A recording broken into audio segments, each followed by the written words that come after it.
E bentornati in questo nuovissimo episodio di Keeping Up with Yaya Rondi. Io sono la vostra host Ilaria Rondinelli e bentornati in questo nuovissimo episodio. Sono davvero contenta perché ho chiesto appunto sui social se potevate insomma mandarvi i vostri audio, le vostre domande.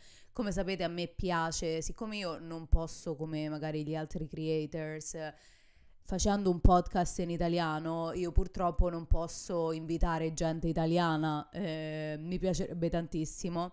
Infatti sto cercando di organizzare qualcosa adesso che torno in Italia e starò per un po'. Sapete, per cose di lavoro, un po' di impicci, ho 20 matrimoni, mia cugina si sposa, insomma, devo essere in Italia. E sto cercando di organizzare, di far venire qualcuno, sai, qualche content creator che mi piace, che seguo, che magari parlano più o meno delle mie stesse cose e invitarli nel mio podcast, come praticamente fanno tutti. Però io purtroppo qui non posso farlo, quindi speriamo di riuscirci. Quindi, siccome io non ho questa possibilità, chiedo a voi cosa volete sentire, di mandarmi molto spesso, io ve lo scrivo sempre nella descrizione degli episodi, di mandarmi degli audio, delle domande, cosa volete sentire, cosa vi piacerebbe sentire, insomma. E sono contenta perché mi avete scritto in tantissimi, mi avete fatto tantissime domande diverse. Poi lo sapete, io per carità ovviamente so che il mio social a voi piace sentire sull'America, su Dylan, adesso sulla gravidanza, però a me piace anche variare, perché magari ci sono persone a cui a gravidanza non interessa, a storia con mio marito non interessa, America dice che pizza, sta sempre a parlare dell'America, quindi giustamente mi piace anche variare. Quindi questo episodio io praticamente risponderò alle vostre domande. Ho già pronto tutte le vostre domande e quindi cominciamo con i primissimi audio.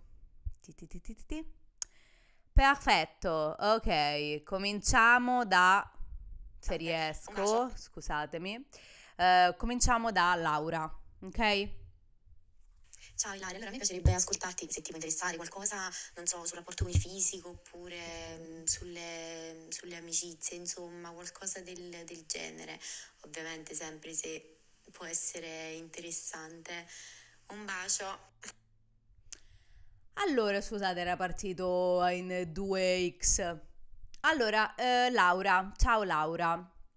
Laura mi chiede il rapporto con il fisico e il rapporto, insomma, amicizie in generale, che mi piacciono queste cose, perché effettivamente non è che ne parlo tantissimo. Sì, ne parlo, ma capita raramente.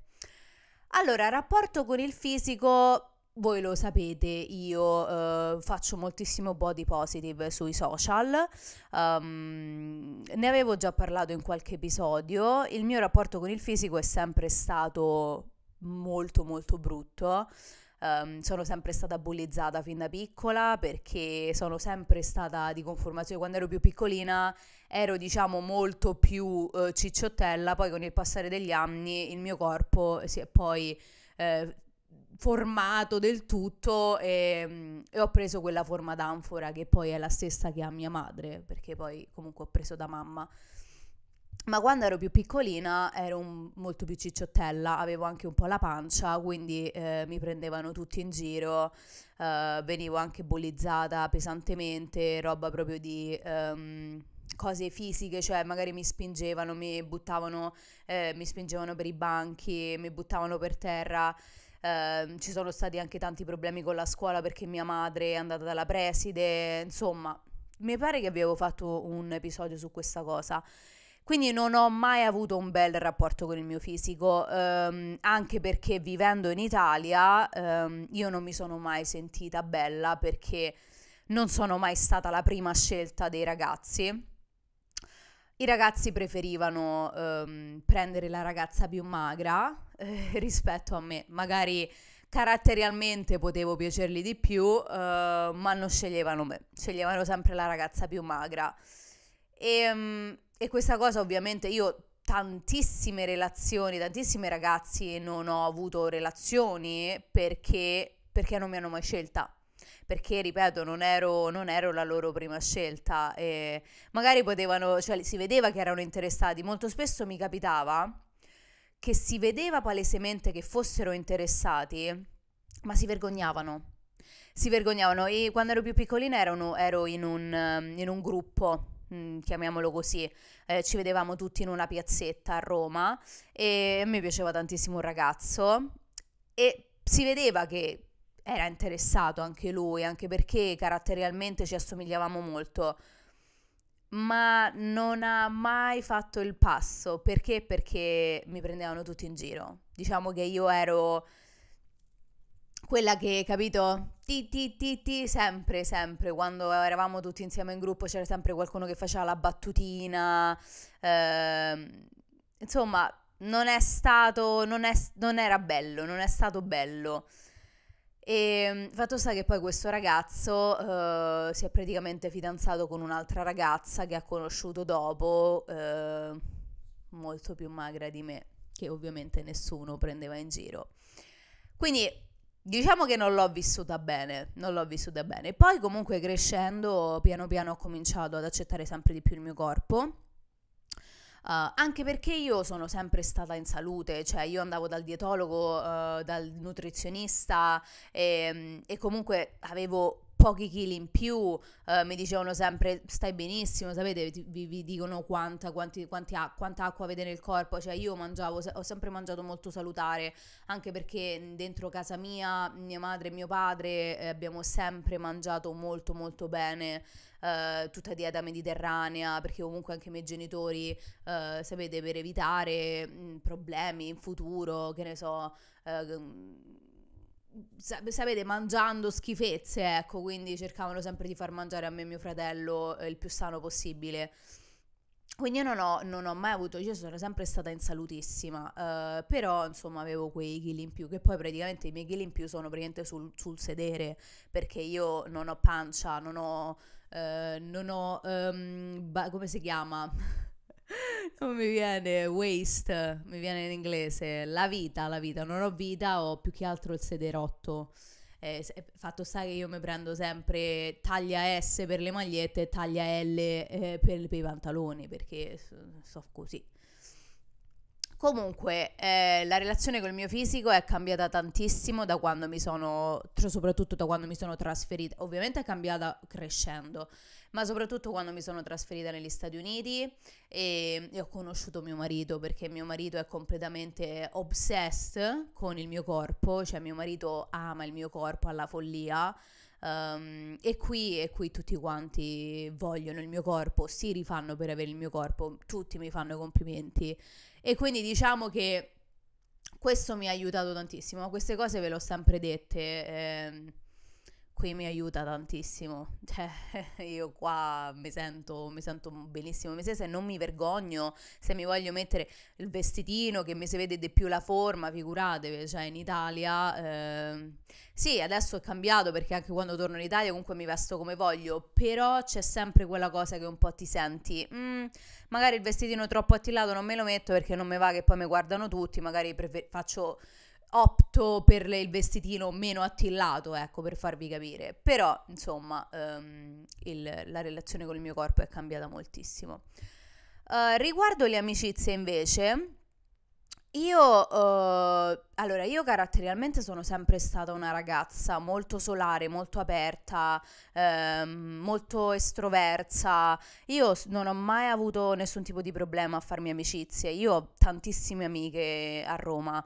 Ovviamente la mia migliore amica, cioè ho una quantità industriale di amiche a cui voglio un bene dell'anima e loro mi vogliono un bene dell'anima, ragazze che conosco da quando ero alle elementari, ragazze delle mie amiche che ho conosciuto in primo superiore, da lì non ci siamo più staccate. Ho veramente tantissime amiche e sono sempre stata io comunque caratterialmente sono una persona molto schietta e sincera, quindi se ti devo dire qualcosa te la dico, anche se poi magari finiamo a litigare, perché preferisco che tu lo sappia rispetto a farti la cosetta, cioè per esempio io persone con cui non riuscirei mai ad avere un'amicizia sono quelle che ti fanno tutta l'amichetta gne gne gne gne, e poi scopri che ti parlano alle spalle perché non hanno le palle di dirti una cavolata, ti sei comportata male di 2 sere fa, capito? sono molto sincera, quindi diciamo che poi devo sempre trovare qualcuno che è come me, perché se non riesco a trovare qualcuno come me, non possiamo essere amiche. Cioè, a parte che lo vedi, perché io sono cioè, lo vedi anche dal mio viso, dalle mie espressioni, cioè se tu mi stai antipatica, io non ci posso fare niente, cioè io e te possiamo essere amiche se mi stai antipatica, cioè fai qualcosa che non mi piace, hai degli atteggiamenti che non mi piacciono, io e te non possiamo essere amiche. Non, cioè, ripeto, se io ho qualcosa, cioè se tu hai fatto qualcosa, io ti prendo all'angoletto e ti dico, stasera non mi è piaciuto quello che hai fatto, perché l'hai fatto?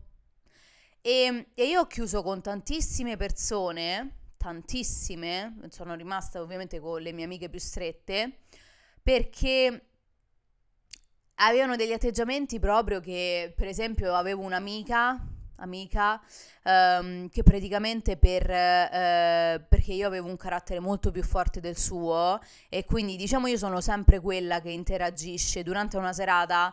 Le mie amiche sono quelle che mi chiamano, là te prego vieni stasera perché tu fai parlare pure le pietre, vieni stasera così parlano tutti. Ecco, io sono quella che diciamo intrattiene il gruppo, ecco, magari comincio a parlare, faccio battute, dico cose sceme, no? E questa persona non andava bene che diciamo alle persone io piacessi per il mio carattere e quindi magari tipo diceva cose cattive davanti a tutti gli altri, cioè mi faceva sentire piccola così davanti a tutti gli altri.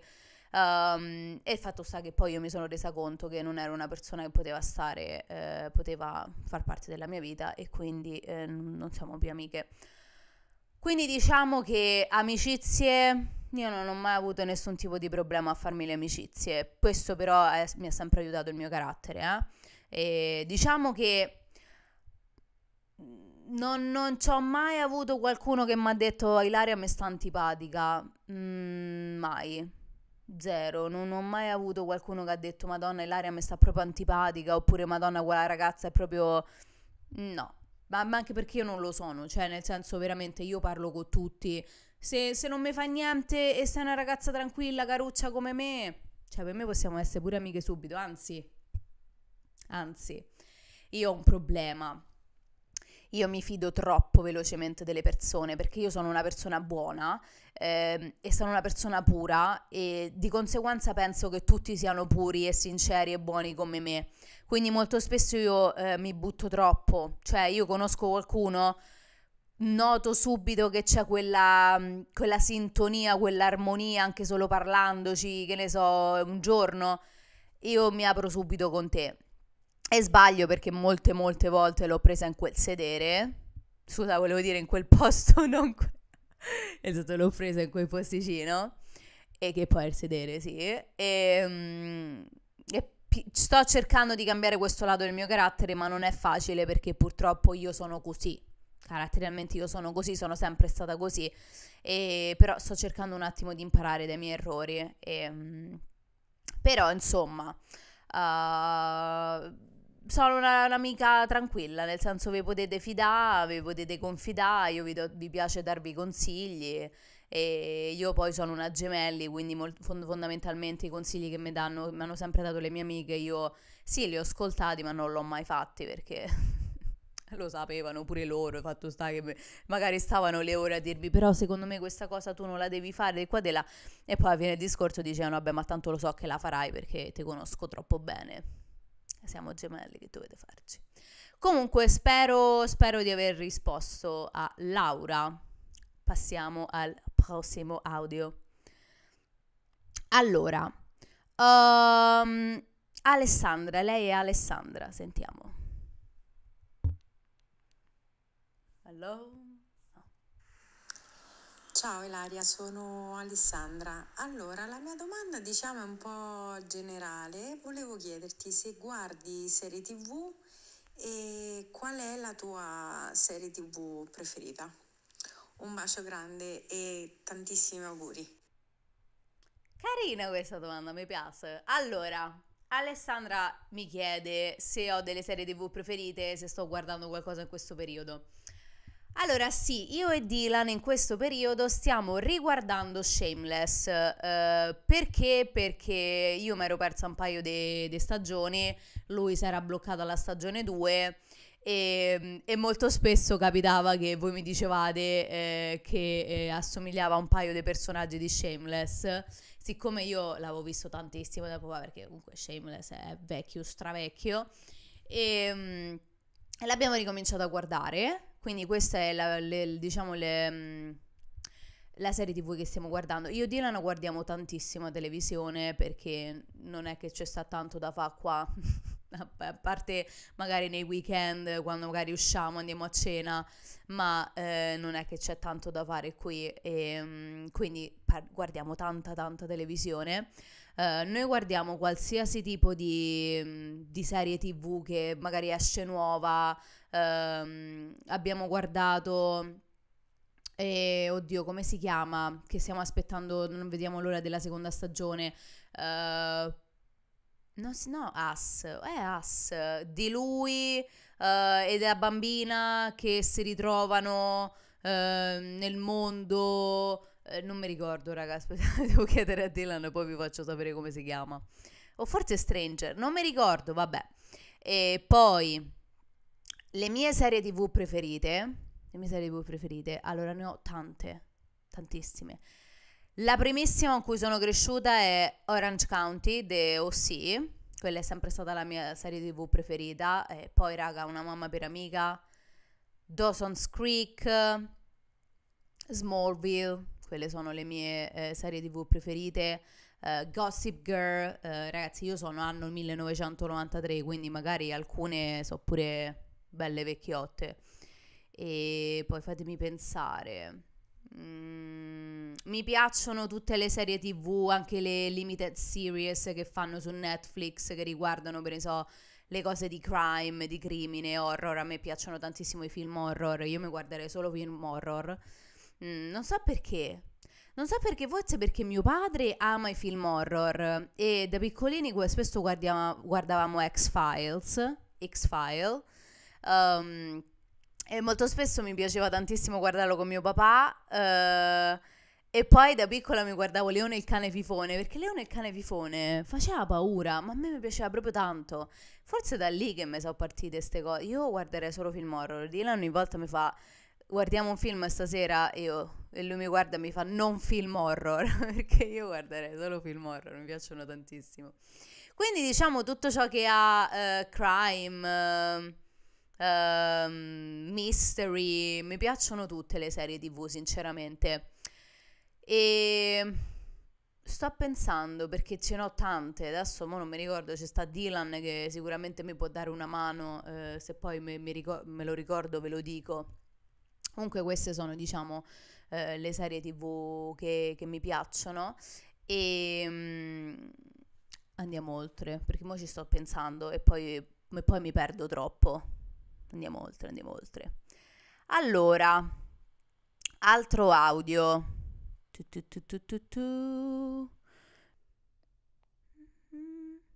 Ciao, che piacere sentirti. Ok, lei è Giulia. Sentiamo l'audio di Giulia. Allora, senti, in realtà la mia curiosità è, allora, premesso che io sono una ragazza single di 34 anni, di Firenze, che vive da sola, col suo lavoro, le sue amiche e tutto, e quindi non ho un ragazzo. Però in questo momento storico in cui ci troviamo, fra guerre, attentati, tutto quello che c'è, l'idea di mettere al mondo un figlio mi spaventa tantissimo perché vedo intorno tanto odio, tanta cattiveria, cioè non so, dovuta ai social, dovuta al periodo proprio in cui ci troviamo, e quindi l'idea di crescere un figlio in questo mondo mi spaventa molto. E quindi, visto che te stai aspettando questo bambino, volevo sapere cosa e come affrontare Aspettate, non è finito? questo, Oh. questo mondo in cui nasciamo, in cui facciamo crescere i nostri figli. Ok, perfetto, grazie Giulia per questa domanda, la trovo molto interessante. Allora, da dove cominciare? Allora, prima di tutto, Giulia, stai parlando con la persona giusta perché soprattutto io che vivo negli Stati Uniti, diciamo che quando mi fermo a pensare, perché il segreto secondo me sta nel non fermarsi a pensare a cose del genere, perché io la penso così. Se ci fermiamo a pensare a queste cose, raga, non facciamo più nulla, non viviamo più, non facciamo più figli, non usciamo più. Perché tante volte anche molte persone mi fanno le domande, ma non hai paura delle sparatorie? Ragazzi, che faccio? Io poi, come dicevo prima, io proprio caratterialmente ho bisogno di stare in mezzo alle persone, sono una persona molto empatica, ho bisogno, capito, del contatto, di stare con le mie amiche, di stare proprio con le persone. E se a me chiudete dentro casa, io impazzisco. Quindi sono sempre stata così, ho sempre avuto il bisogno di uscire, anche se magari, che ne so, c'è la paura ovviamente, c'è la paura, ma io sono sempre stata una persona molto intraprendente e quindi diciamo c'erano i momenti in cui mi fermavo a pensare, però fondamentalmente poi le cose le facevo perché io sono sempre cresciuta con l'idea del carpe diem e soprattutto se non lo facevo quando ero più piccolina, se non lo faccio adesso quando lo faccio perché poi divento troppo grande e queste cose non le rifaccio più. Anche se magari molto spesso potevano essere cose molto stupide, ecco tipo... Scusa mamma se stai guardando questo video, che ne so, guidare alle 3 di notte per andare alla Dispoli a vedere il mio fidanzato e dormire in macchina per stare col mio fidanzato, cioè, capite, magari cose un pochino che potevano essere evitate, però insomma sono cose che si fanno quando sei più piccolina. Allora, io capisco il punto di vista, capisco la paura perché effettivamente viviamo in un mondo che fa letteralmente schifo e ripeto soprattutto io che vivo negli Stati Uniti che ho la paura extra delle sparatorie perché vuoi o non vuoi Dylan che vuoi? What do you want? It's right there, scusate c'è mio marito e you wanna say hi? Say ciao. Oh yeah. Now that you're here, what are the series TV that we like to watch? I know right now we're watching Shameless. Cosa stiamo guardando adesso? Stranger Things. Ah. I don't know. I'm trying to think. House of Dragon. Yes. Game of Thrones. What else did we watch? Piano questa botte easy with the paro. I can't remember. What's the name of that series TV that we waiting for this? We're waiting for the second season, la seconda stagione. What is called? That there's the guy with the little girl. There's like the masters. It's not us. It's what is it called? Help me. Guy with the little girl. The guy that with the girl. I understand that. I need more. They're in this, there's like at the end of the world, and there's like masters. Oh, Last of Us. Last of Us, that's the one. Quello Based off a video game. ecco, quello è un bello che mi piace. E vabbè, poi Game of Thrones. What else? Io e Dylan guardiamo tantissime serie TV. Scusate, vabbè, c'è mio marito qua che beve. I don't know. I can't think of anything else we've watched. Ok, grazie. Ciao. Vai. Go. Oh. Sit down and relax. Yeah, you can sit down. Here, come here. I gotta keep going. I just ate. I gotta keep going. Vabbè. Ciao. Ciao. Allora, ma ancora sì.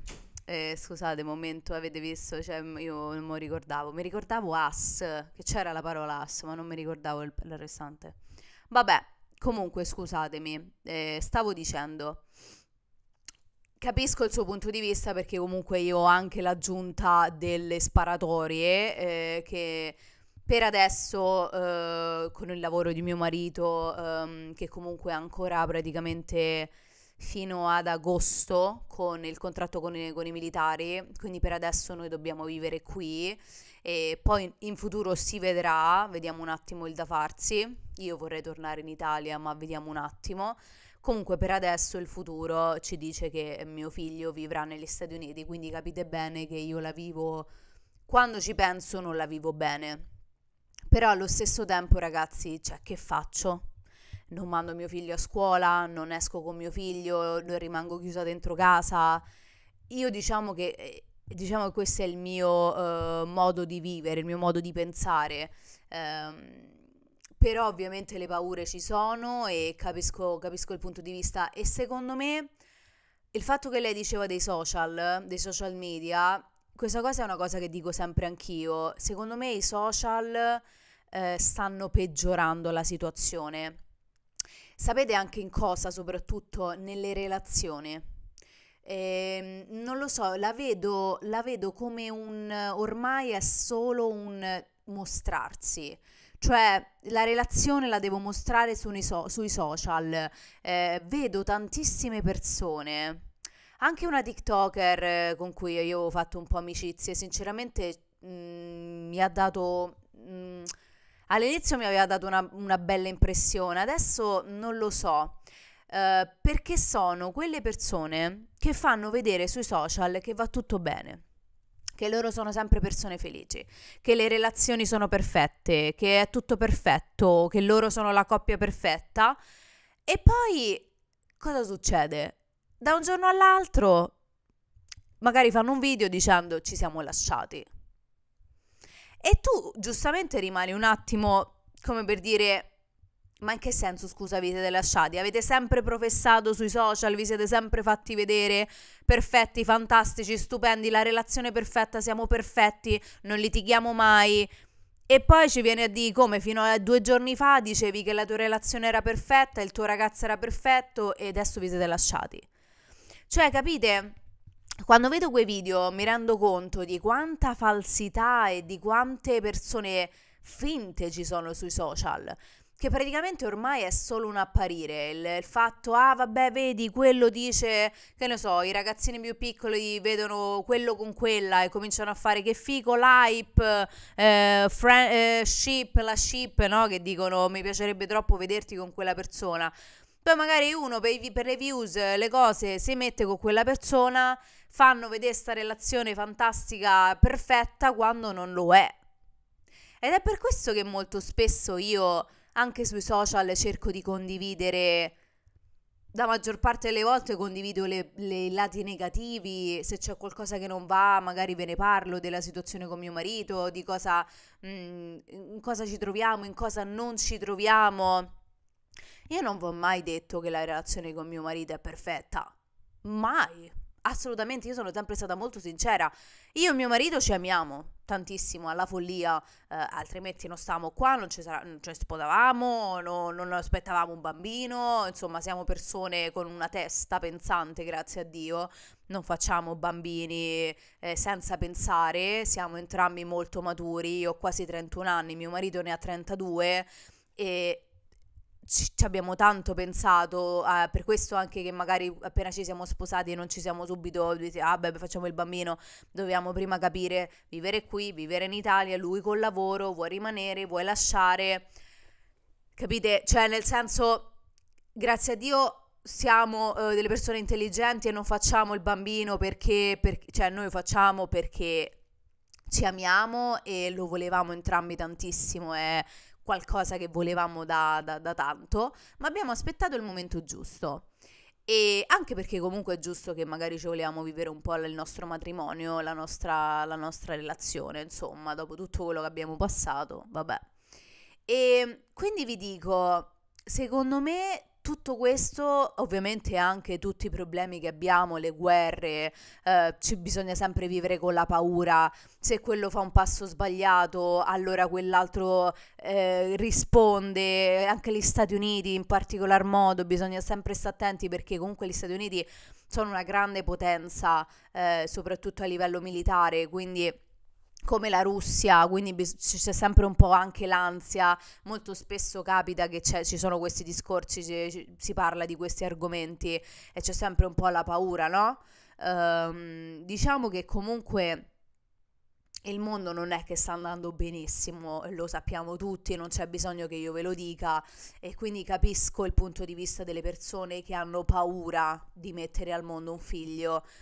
Io molto spesso, io e Dylan lo facciamo il discorso, ci sediamo e diciamo ma non hai, che ne so, Dylan molto spesso mi fa: non hai paura del mondo in cui viviamo, il bambino magari dovrà vivere in questo mondo?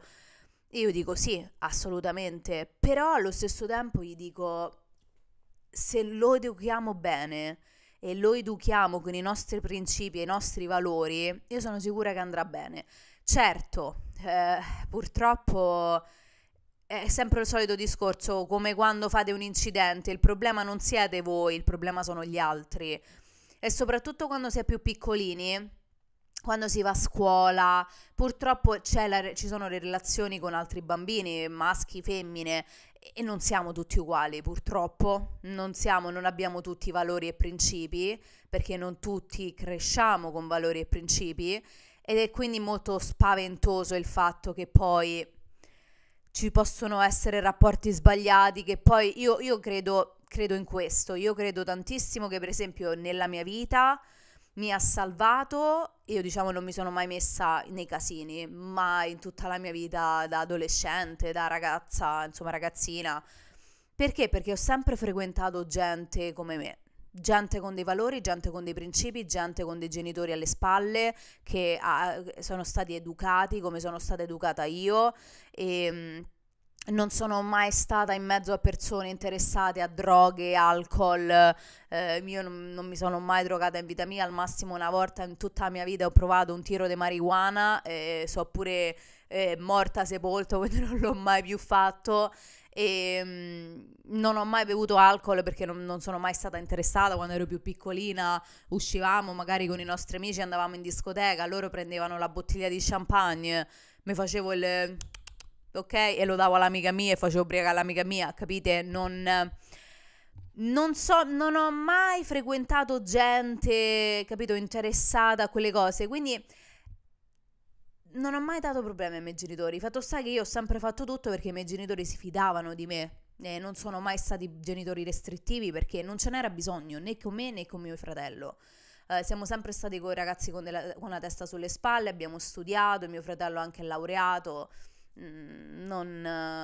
Io la penso così: se voi educate e date valori e principi ai vostri figli, io sono sicura che certo ci potrebbero essere degli errori di percorso, chiamiamolo così, durante la loro vita, perché quello è normale, pure io ho fatto delle cavolate, però se loro crescono anche all'ambiente in cui crescono, le persone che li circonda, incide tanto, ma comunque parte tutto dall'educazione e da chi sono i genitori. Questo è un mio pensiero personale, poi magari sbaglio, perché io non sono mai stata un genitore, lo sarò presto e magari poi vi farò sapere, però comunque questo è come penso. Però io rispetto il pensiero delle persone che hanno paura di avere dei figli, delle persone che non vogliono avere figli, e rispetto assolutamente il vostro pensiero e capisco il tuo pensiero, perché capisco quanto può essere pauroso, fa paura. Questo mondo, diciamo che noi in Italia abbiamo la fortuna che certo anche lì il mondo va allo scatafascio, però non devi avere l'ansia che porti tuo figlio a scuola e non te lo ritrovi perché ci potrebbe essere una sparatoria. Ecco, questa è una cosa che per fortuna in Italia non abbiamo quell'ansia, ecco. Comunque andiamo oltre, parlando invece dell'università, perché stavo parlando di questa cosa. 3 ragazze mi hanno fatto tutte la stessa domanda. Ila, perché non ci parli un po' dell'università? Non ne hai mai parlato, se hai avuto paura degli esami e come li hai affrontati, se hai mai avuto paura di non trovare lavoro, cosa ne pensi dell'università italiana e se per te è tossico o meno tutto il sistema. Ti adoro, un bacione a voi tre. Ok, grazie del voi tre. Lei è Adelaide, ok? Adelaide mi ha scritto, poi mi aveva anche scritto, scusate è partito un video, mi aveva anche scritto un'altra ragazza perché è giusto che comunque mi fa piacere dire i vostri nomi. E aspettate, non è lei, è Sara. Anche Sara mi aveva scritto, no, non, scusate, Sara aveva scritto un'altra cosa. Ok, vabbè, era Marti, ok? L'altra ragazza non la trovo perché ho troppi messaggi. Comunque, allora l'università effettivamente non ne ho mai parlato perché raga è successo tanto tempo fa. È successo prima che io cominciassi con i social, quindi non ho, cioè avevo Instagram, ma avevo 1000 followers, c'erano i miei amici stretti, punto. Allora, io mi sono laureata nel 2018 all'Università di Roma Tor Vergata in Lingue e Letterature Moderne. Ho fatto la triennale. Dopodiché non ho preso la specialistica perché sono subito partita come ragazza alla pari. E cosa ne penso? Allora, mi è piaciuto tanto il corso. Diciamo che quando ho preso la maturità mi sono sentita un pochino, mi sono un po' persa, nel senso che non sapevo se volevo fare l'università, ok? Io avevo l'esempio di mio fratello, che comunque è molto più grande di me, quindi lui già si era laureato e aveva già preso la specialistica. Mio fratello è un ingegnere edile, mio fratello ha una testa così e adesso lavora alle Ferrovie dello Stato come ingegnere, pensate, ha vinto una borsa di studio, mio fratello è molto molto intelligente. Io sono sempre stata molto più pratica, nel senso, non che io non sia intelligente, però mio fratello è sempre stato molto intelligente con la matematica, la fisica, io non ci ho mai capito niente di matematica, io sono sempre stata molto mirata verso le materie umanistiche. Se mi dici di fatte la lezioncina di storia te la faccio, se mi dici di fatte il tema te lo faccio, ma se mi chiedi di fare qualcosa di matematica, next, ok? Cambiamo discorso. Quindi diciamo che avendo anche dei genitori, che comunque i miei genitori sono anche loro persone molto intelligenti e facoltose, anche i miei genitori sono entrambi laureati in scienze politiche, i miei genitori adesso sono in pensione, ma i miei genitori hanno lavorato come vice dirigenti delle poste italiane, adesso ripeto sono in pensione, e quindi diciamo che io sono cresciuta con circondata da persone molto intelligenti, ok? Da persone che mi hanno sempre detto l'istruzione è importante, l'educazione, insomma, l'istruzione è importante, ecco. E quindi diciamo che ho sempre avuto, i miei genitori non mi hanno mai costretta, ma mi hanno sempre spronata a dirmi fai l'università perché poi quello ti può aiutare per trovare un lavoro, guarda tuo fratello, guarda noi, vabbè, a parte che loro erano tempi diversi, Anche mio fratello, comunque mio fratello ha 5 anni più di me, quindi anche lì erano più o meno tempi un pochino diversi, però più o meno, sapete, siamo là, ecco, i miei genitori sono un pochino più lontani da noi. Però non sapevo bene cosa fare, non sapevo se volevo prendere l'università. Fatto sta che dopo la maturità io mi sono messa subito a lavorare, io ho sempre lavorato, a prescindere anche quando facevo l'università, io ho sempre lavorato, ho sempre fatto lavoretti.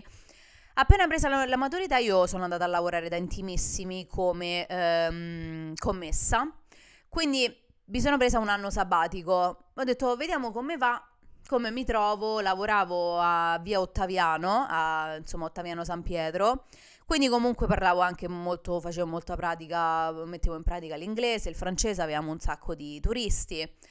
Poi mi sono resa conto che volevo prendere l'università perché mi sentivo che avevo preso l'anno sabbatico, quindi una cosa che vi consiglio è: se vi sentite che magari non volete subito ricominciare a studiare, volete prendervi l'anno sabbatico, fatelo. Anche se tante persone dicono di evitare di prenderlo perché poi ovviamente siete stanchi da tutto il percorso studi che avete fatto e poi vi ritrovate che oddio, devo studiare di nuovo e poi magari vi bloccate, cioè quell'anno sabbatico, e perdete, diciamo, il ritmo. Quindi dipende da voi. Io avevo bisogno dell'anno sabbatico, l'ho preso, l'ho fatto e poi ho detto voglio prendere l'università. Ho scelto lingue e letterature moderne, una mia amica l'aveva preso e le era molto piaciuto e diciamo ho detto sai, ti dico, mi piacciono le storie, le materie umanistiche, mi piacciono le lingue, prendo questa facoltà. E mi è piaciuta, diciamo che comunque c'è da dire, e non sarò mai un'ipocrita a dirvi che studiavo quanto studiava mio fratello con ingegneria edile. Certo, si studiava, ma non erano cose che pesavano, perché a parte alcune materie come filologia germanica o che cavolo era pure un'altra che non ci ho avuto filologia romanza o linguistica, ecco, magari quelli sono stati degli esami abbastanza pesanti. Però devo dire che non mi è mai pesato, soprattutto io ho presi come corso letteratura anglo-americana, perché io ho sempre avuto anche questa passione per l'America. Fatto sta che poi io sono partita subito dopo aver preso la laurea, quindi non mi è mai pesato studiare all'università. Ho fatto amicizia con tante persone, mi è sempre piaciuto, ma c'erano le volte in cui non mi andava ad andare. Però mi sono laureata nel termine, in 3 anni mi sono laureata, ho preso la laurea e sono subito partita come ragazza alla pari. La domanda è se mi sono pentita di non aver fatto le specialistica o un master. No, perché altrimenti non stavo qua, non potevo poi più partire, perché io già stavo nel termine di fare la ragazza alla pari, quindi poi non sarei partita come ragazza alla pari, non avrei conosciuto Dylan e non stavamo qua a parlare, ecco. Quindi no, non mi sono pentita, anche perché diciamo che vivere qui l'inglese lo pratico tutti i giorni, ormai è diventata praticamente come l'italiano per me. Riesco a parlarlo, capisco tutto, leggo, guardo film, ho conversazioni, capisco anche magari dibattiti politici. Io non ho assolutamente problemi con l'inglese e quindi io ho sempre avuto un buon rapporto sia con la scuola che con l'università. Quindi diciamo che sono sempre stata una che prima i compiti e poi uscivo. Cioè, se io prima non finivo i compiti, io non uscivo, non stavo proprio bene con me stessa. Quindi mi mettevo, tornavo da scuola, che ne so, quando andavo alle superiori, uscivo alle 2, mi prendevo quell'oretta, 2 orette, pranzavo, mi rilassavo e poi subito mi mettevo a studiare. Ero molto... poi sono sempre stata molto, cioè che ne so, stavo al computer, il momento dello studio mettevo da parte il computer, quelle 2-3 ore dovevo studiare, punto. Se penso che la scuola italiana sia tossica, ragazzi, sì, lo penso, ma posso dirvi che l'istruzione che ci danno in Italia non la dà nessun altro. Sicuramente non la danno negli Stati Uniti, di questo ve lo posso proprio assicurare, di questo proprio posso metterci proprio la firma. Quello che impariamo in Italia non lo insegnano negli Stati Uniti, ma secondo me neanche negli altri paesi, perché noi, lo so che è difficile, è pesante, perché è pesante, però...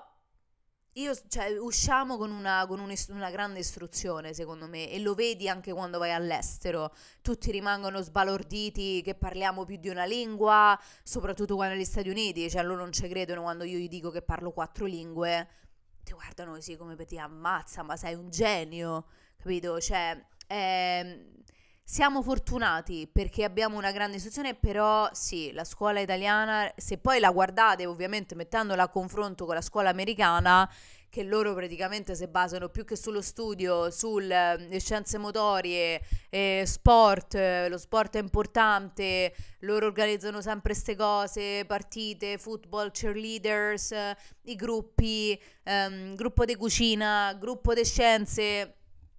Sì, ragazzi, ci siamo, perfetto, io sono d'accordo con voi, Però lo vedete come escono gli americani? Lo vediamo sui social. Quante volte io vi metto i video? Guarda, ieri ho messo quel video della ragazza che chiedeva: ma perché nel resto del mondo non festeggiano il the 4th of July, il 4 di luglio? Cioè, è come se non festeggiate il Natale. Capite? Quindi da una parte vi dico sì, capisco il punto di vista, ma dall'altra vi dico siamo fortunati, raga. Siamo fortunati. Pensatela così. Vi dovete fare un sedere così, dovete studiare, è pesante, lo so, però almeno non uscite che andate a chiedere perché nel resto del mondo non celebrano il 2 di giugno. Capite? Cioè, capite? O magari ti chiedono perché, che cavolo ne so, ma voi non avete il Thanksgiving? No, noi non abbiamo il Thanksgiving, il giorno del ringraziamento. Vabbè, comunque è questo il concetto, ok? Poi vediamo a quanto siamo arrivati. Vabbè, un'altra domandina ce l'abbiamo tempo, perché poi me ne avete fatte veramente troppe. Allora, università l'abbiamo detta.